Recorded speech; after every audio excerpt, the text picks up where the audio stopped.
اچھا آپ line drop ہو گئی. ایک یہ پوچھا تھا کہ آج کل یہ چائنا میں کرونا وائرس پھیلا ہوا ہے، تو کیا اگر کوئی چین سے ہمارے ملک میں آتا ہے، جیسے اسٹوڈنٹس وغیرہ بھی وہاں پر ہیں، اگر وہ واپس آ جائے تو کیا گناہگار ہوگا؟ دیکھیں مسئلہ یہ ہے کہ بالکل گناہگار نہیں ہوگا.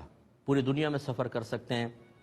ہمارے مذہب اسلام کی روح سے اگر کوئی وائرس ہے بھی تو یہ کہا تو یہ جاتا ہے یہ وائرس دوسرے میں منتقل ہو جاتا ہے. اگر ایسا ہوتا تو تیزی کے ساتھ منتقل کیوں نہیں ہوتا؟ سارے لوگ مر جاتے. نہیں ہوتا ہے. یہ وہیں ہوگا جہاں اللہ تبارک و تعالی چاہے گا. یعنی ہمارے مذہب اسلام میں جو کہا جاتا ہے کہ بیماری اڑ کر نہیں لگتی، اس کا مطلب یہ نہیں ہے کہ وائرس بھی نہیں آئے گا.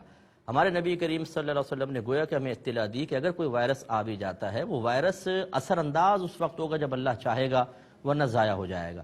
اس لیے آپ دیکھیں ہمارے گھروں میں بعض اوقات آشوب چشم کی بیماری داخل ہوتی ہے، 3 کو ہوگی، 2 پھر بھی محفوظ رہیں گے. جو وائرل ہو جاتی ہیں کچھ بیماریاں، جیسے اب کھانسی ہے، 4 آدمیوں کو کھانسی ہے، 3 بالکل فریش رہیں گے، انہیں ہوگی ہی نہیں. تو اگر یہ واقعی ہر ایک پر اثر انداز ہر چیز ہوتی تو سارا کا سارا گھرانہ بیمار ہو جاتا.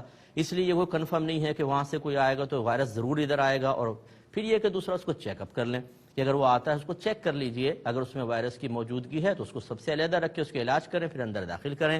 لیکن یہ اس کو روکنا بالکل صحیح نہیں ہے، اور اسی طریقے سے اس کو گناہگار قرار دینا یہ بالکل غلط ہوگا، بلکہ جو کرے گا وہ گناہگار ہوگا.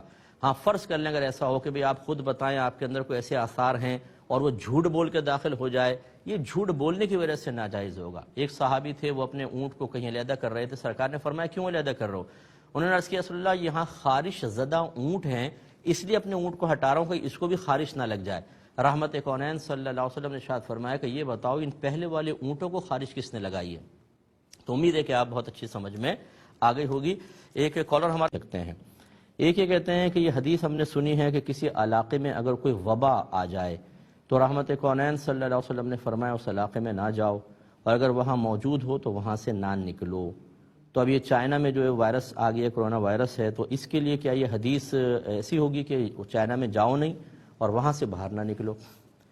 دیکھیں یہ ہر وبا کے بارے میں نہیں ہے، یہ طاعون کے بارے میں ہے، جس میں مطلب گلٹیاں ہو جاتی ہیں بغل وغیرہ کے اندر اور درد پین ہوتا ہے، اور یہ اکثر جو ہے وہ چوہوں کے ایک وائرس سے پھیلتا ہے. تو یہ اس کو طاعون کا لفظ خاص طور پہ سرکار نے ارشاد فرمایا کہ جس علاقے میں طاعون پھیل جائے اگر کوئی وہاں موجود ہے تو جائے نہیں، اس کو اللہ تعالیٰ شہید کی موت عطا فرمائے گا، اور یعنی وہاں سے نکلے نہیں، اور کوئی جو باہر ہے وہ اندر جائے نہیں. اس کا منع کیا طاعون کا، باقی کسی بیماری کا منع نہیں کیا ہے. لہٰذا اگر کوئی چائنا جاتا ہے پوری احتیاط کے ساتھ تو اس میں کوئی حرج نہیں ہے، اور وہاں سے اگر کوئی آتا ہے، جیسے کچھ اسٹوڈنٹس وغیرہ پھنسے ہوئے ہیں اس وقت وہاں پر، تو پوری دیکھ بھال کے ساتھ ان کو یہاں لانے میں کوئی حرج نہیں ہے.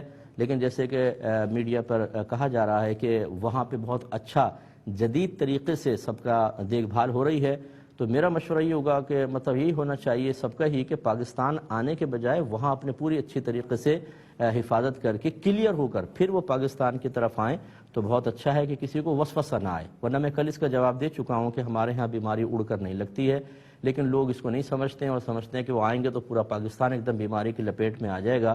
اس لیے بہتر ہے کہ وہاں اچھی طرح دیکھ بھال کر کے چیک اپ وغیرہ کروا کر اور جو احتیاطی تدابیر ہیں ان کو پوری طور پہ اپنے اوپر نافذ کر کے پھر پاکستان آئیں. ایک کالر ہمارے ساتھ